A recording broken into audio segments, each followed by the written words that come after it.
Assalamualaikum warahmatullahi wabarakatuh. Alhamdulillah wassalatu wassalamu ala Rasulillah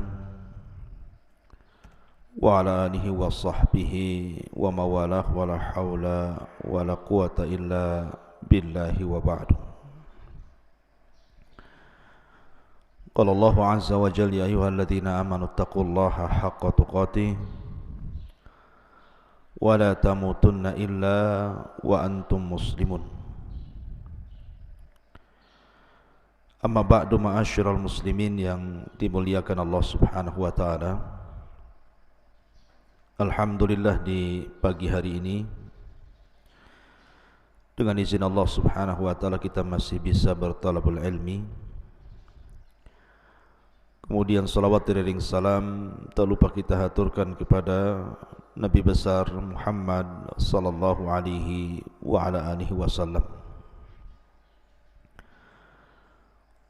Pembahasan di pagi hari ini kita akan mengupas tentang makhluk yang Allah Subhanahu wa taala ciptakan sebelum Nabiullah Adam alaihi salatu wassalam,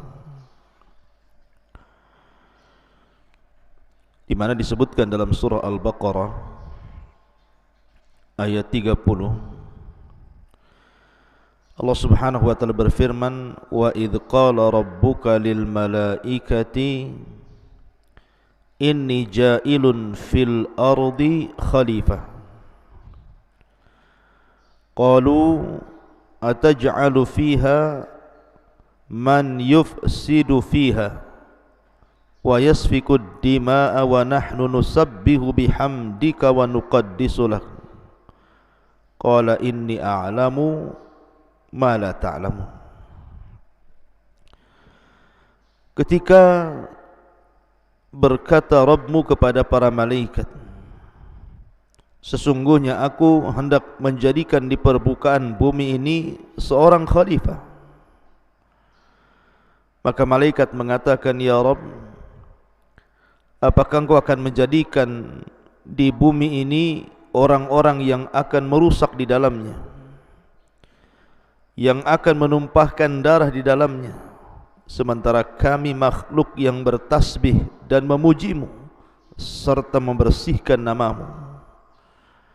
Maka Allah Subhanahu wa taala berfirman, sesungguhnya aku lebih tahu apa yang kalian tidak tahu. Di dalam ayat ini menjelaskan kepada kita tentang kisah penciptaan Adam alaihi salatu wassalam.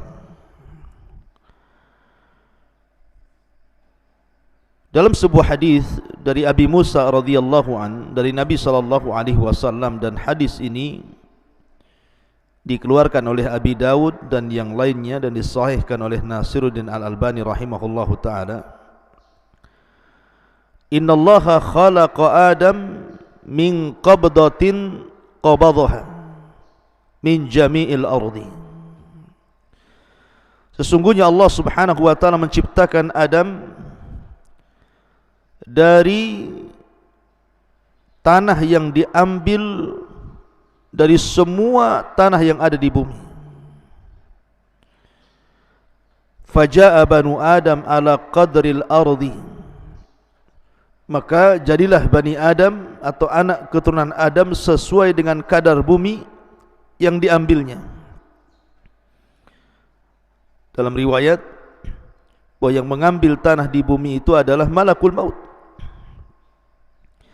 Faja'a minhumul abyad wal ahmar wal aswad,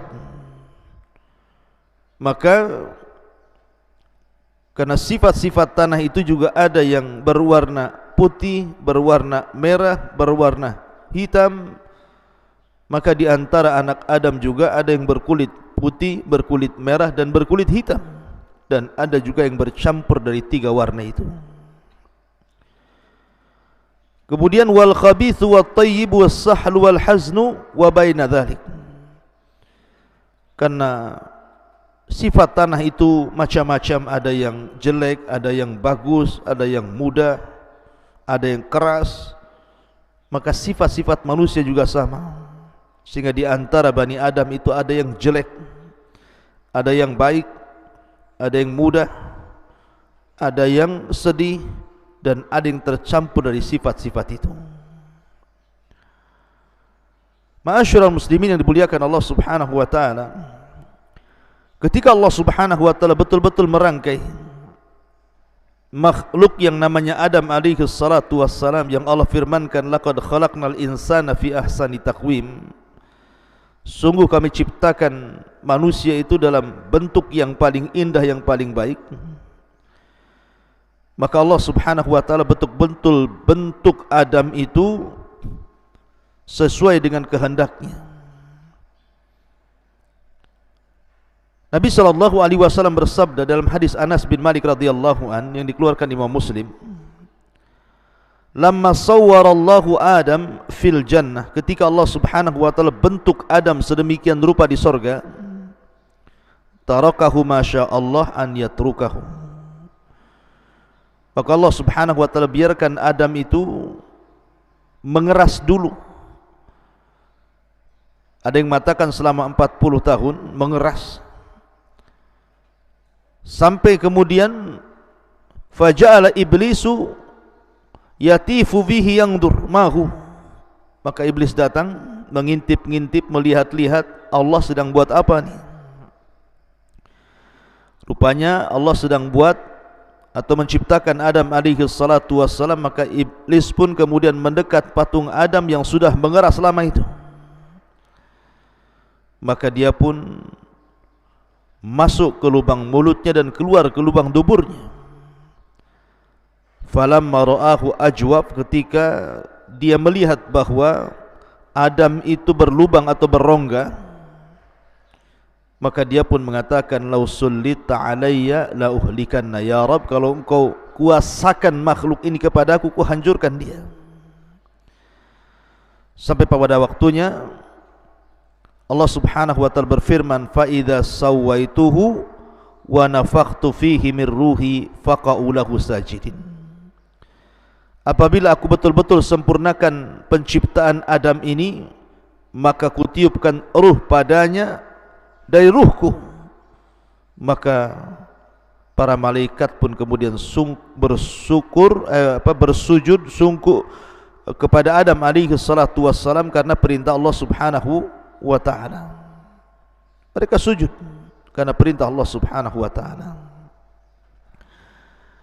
Lah masalahnya di sini, ketika Allah Subhanahu wa ta'ala mengatakan kepada para malaikat bahwa aku akan menciptakan sebuah makhluk, sebuah khalifah di permukaan bumi, tiba-tiba malaikat menyanggah dan mengatakan, ataj'alu fiha man yufsidu fiha wa yasfikud dima, apakah engkau akan menjadikan di bumi ini orang yang merusak, yang menumpahkan darah, sementara kami bertasbih memujimu dan membersihkan namamu?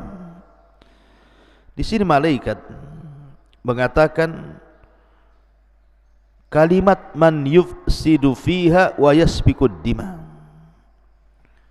Apakah kau akan menjadikan makhluk yang sebelumnya sudah ada makhluk yang merusak bumi dan menumpahkan darah? Siapa makhluk perusak ini yang diciptakan Allah Subhanahu wa taala sebelum Adam alaihi salatu wassalam? Apakah mereka bangsa jin ataukah bangsa-bangsa yang lainnya selain jin? Ini yang kita akan kupas di pagi hari ini, pengetahuan tentang makhluk yang Allah ciptakan sebelum Adam alaihi salatu wassalam. Ma'asyiral muslimin yang dimuliakan Allah Subhanahu wa taala, memang kalau kita mengacu kepada Al-Quran dan Sunnah Nabi SAW, tidak ada dalil yang menunjukkan tentang bumi ini dihuni atau tidak dihuni sebelum Adam alaihi salatu wassalam. Akan tapi ada akwal ataupun pendapat para mufassirin, ahli tafsir dari kalangan sahabat, kalangan tabi'in dan juga tabi'ut tabi'in, ketika berbicara tentang makhluk yang menempati bumi sebelum Adam alaihi salatu wassalam. Saya ringkas menjadi dua pendapat. Pendapat yang pertama, annal ardha kana yaskunuhal jin, bahwa bumi sebelum diciptakan Adam dan juga dihuni oleh Adam dan anak turunannya, bumi ini sudah ada penghuninya. Mereka lah kalangan jin yang Allah subhanahu wa ta'ala ciptakan dari api. Dan ini kebanyakan pendapat ahli tafsir,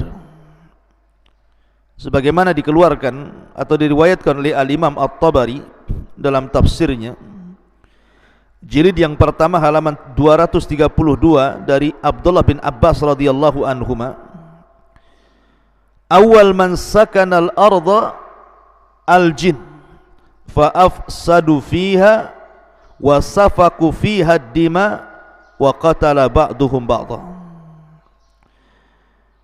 Kata beliau Al-Imam At-Tabari dalam tafsirnya menukil perkataan Abdullah bin Abbas radhiyallahu anhuma, bahwa yang pertama kali menempati bumi adalah kalangan jin. Mereka merusak bumi, menumpahkan darah dan membunuh satu dengan yang lainnya.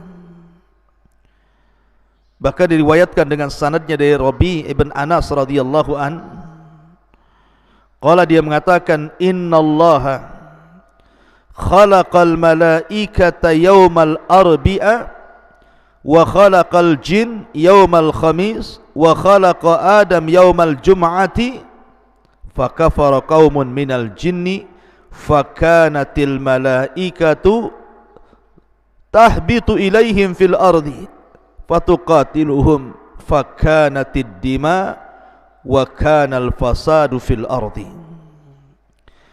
Sesungguhnya Allah subhanahu wa ta'ala ketika menciptakan malaikat itu di hari Rabu, kemudian Allah ciptakan jin di hari Kamis, dan Allah ciptakan Adam di hari Jumat.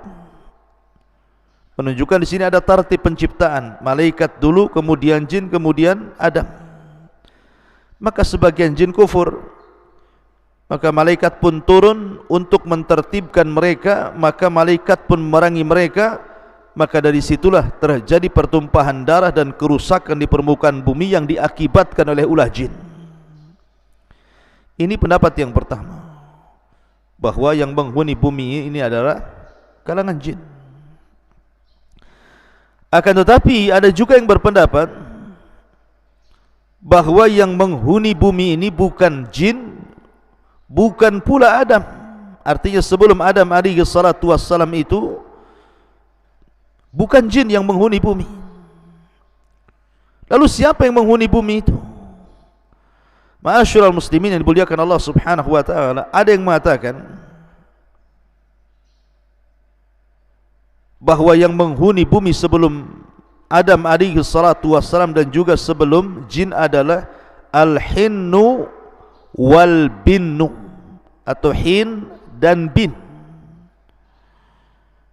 Dan itu dijelaskan oleh kebanyakan para ulama tafsir bahwa diciptakan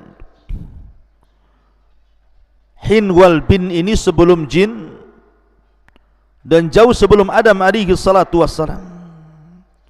Tetapi kemudian Allah subhanahu wa ta'ala ciptakan setelah hin dan bin ini jin, yang kemudian jin ini datang dan memerangi hin dan bin.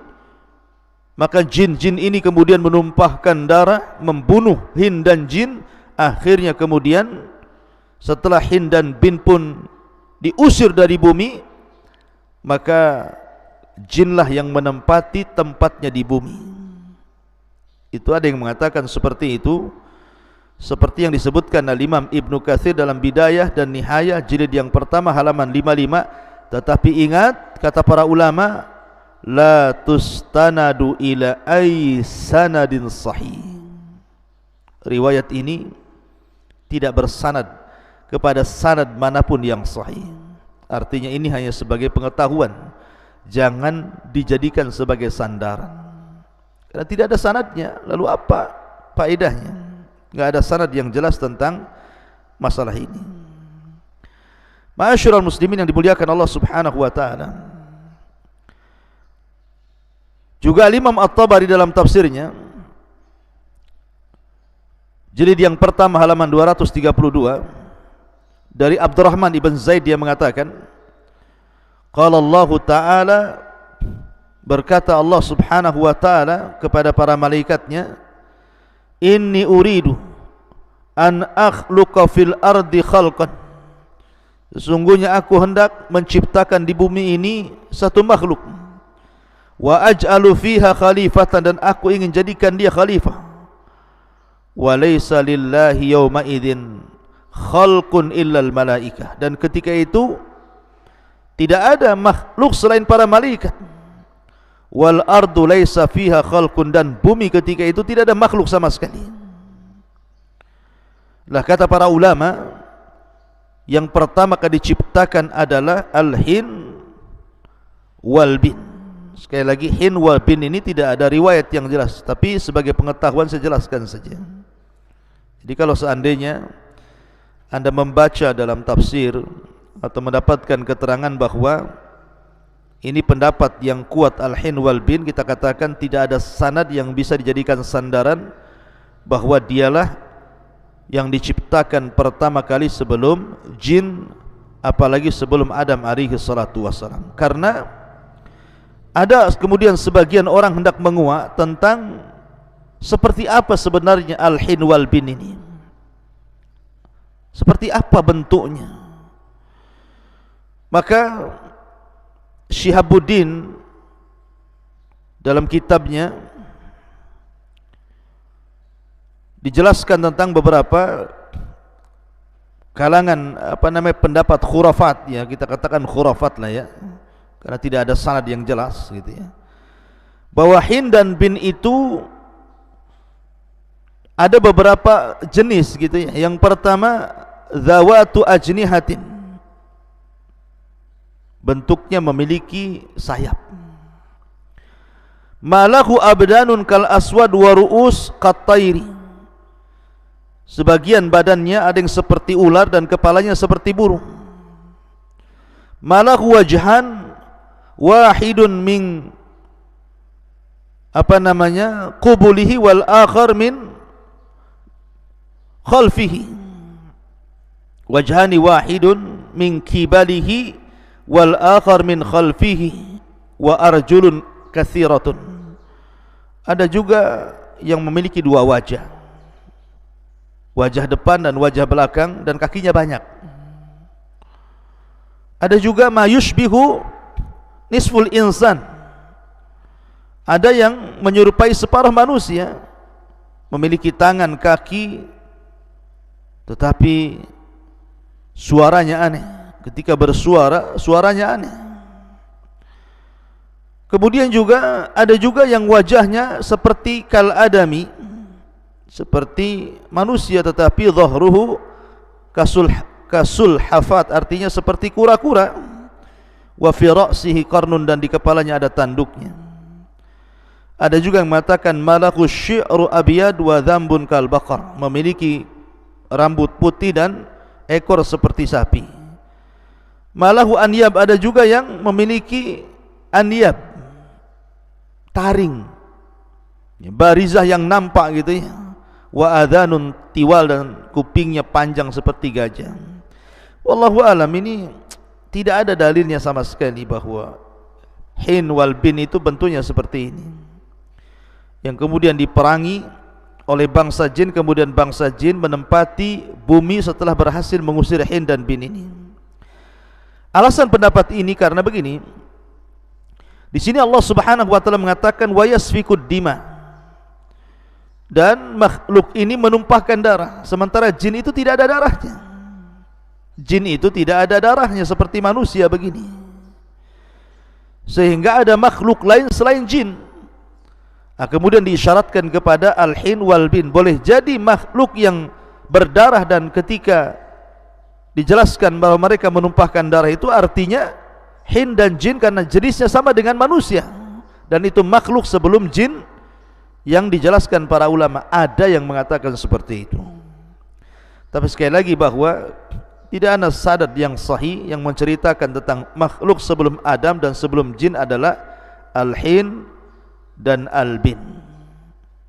Maka kita melihat zahir daripada ayat ini Di kebanyakan para ulama mentafsirkan bahwa makhluk sebelum Adam alaihi salatu wassalam adalah jin. Itulah pendapat kebanyakan para ulama yang ada dalam tafsir-tafsir yang ma'ruf seperti tafsir At-Tabari, Ibn Katsir dan begitu seterusnya. Dan saya kira ini yang lebih akrab kepada dalil, wallahu a'lam. Subhanakallahumma bihamdika asyhadu an la ilaha illa anta astaghfiruka wa atubu ilaik. Allahu ta'ala alam. Assalamualaikum warahmatullahi wabarakatuh.